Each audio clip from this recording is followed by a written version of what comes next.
રાજકોટની દુર્ઘટના બાદ જામનગરમાં તંત્ર સફાળું જાગ્યું છે અને મહાનગરપાલિકા દ્વારા શહેરમાં વિવિધ હોટલ, રેસ્ટોરન્ટ, હોસ્પિટલો કે જેમાં ફાયર એનઓસી અને મનપાની મંજૂરી ન હોય તેને તાકીદે સીલ કરવામાં આવી રહ્યા છે. પરંતુ જામનગર યુથ કોંગ્રેસ અને એનએસયુઆઈ દ્વારા ચીફ ફાયર ઓફિસર અને જિલ્લા શિક્ષણ અધિકારીને આવેદનપત્ર પાઠવી રજૂઆત કરવામાં આવી હતી.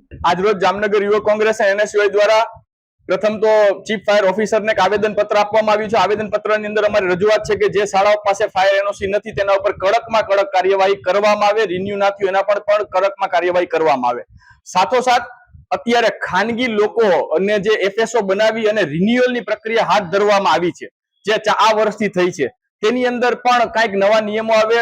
જે ફાયર શાખા છે, જે સરકારી શાખા છે, તે પોતે પણ ફાયર એનઓસી રિન્યુ કરે અને જે લોકોને રિન્યુની પ્રક્રિયા ખબર નથી તેના માટેની અલગ વ્યવસ્થા ફાયર ઓફિસમાં થાય એવી પણ અમે રજૂઆત ફાયર ઓફિસે કરી છે. સાથોસાથ આજે જિલ્લા શિક્ષણ અધિકારી સાહેબને એક રજૂઆત એવી કરેલ છે કે જામનગરની અંદર એવી ઘણી બધી શાળાઓ છે જે પ્રકારની ગોઝારી ઘટના રાજકોટની અંદર બની, જે રાજકોટની ઘટનાની અંદર જે ડોમ જે ઉપયોગ કરવામાં આવ્યો તેવા ડોમ જામનગરની ઘણી બધી શાળાઓએ પોતાની છત ઉપર બનાવીને રાખ્યા છે. હું બહુ જવાબદારીપૂર્વક વાત કરું છું કે ઘણી બધી શાળાઓએ આવા ડોમ પોતાની શાળાની અગાસી ઉપર બનાવીને રાખ્યા છે અને ત્યાં વિદ્યાર્થીઓને ભણાવવામાં આવે છે, ત્યાં એને અભ્યાસ કરાવવામાં આવે છે.